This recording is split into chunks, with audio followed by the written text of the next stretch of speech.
Особенно хочу отметить те мероприятия, которые касаются молодое поколение.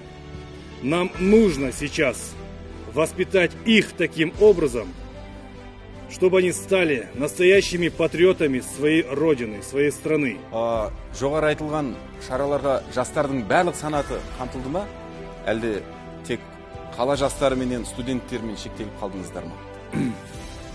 Извините, пожалуйста, можете задать этот вопрос на русском языке? Я вас не понял. Жоқ, мен сұрақты мемлекеттік тілде қоямын. Және оған жауапты да қазақ тілінде алғым келеді. Вы задайте свой вопрос на нормальном языке, и только тогда вы получите свой желаемый ответ. Сонда сіз айтқандай, қазақ тілі нормальный тілге жатпайды ма? Өзіңіз қазақ бола тұра неге қазақша сөйлемейсіз? Ана тіліңізге деген құрметіңіз осындай болғанда, басқалар мемлекеттік тілде неге сөйлеу керек? Қазаққа керек болмаған тілдің басқа ұлтқа керегі қанша?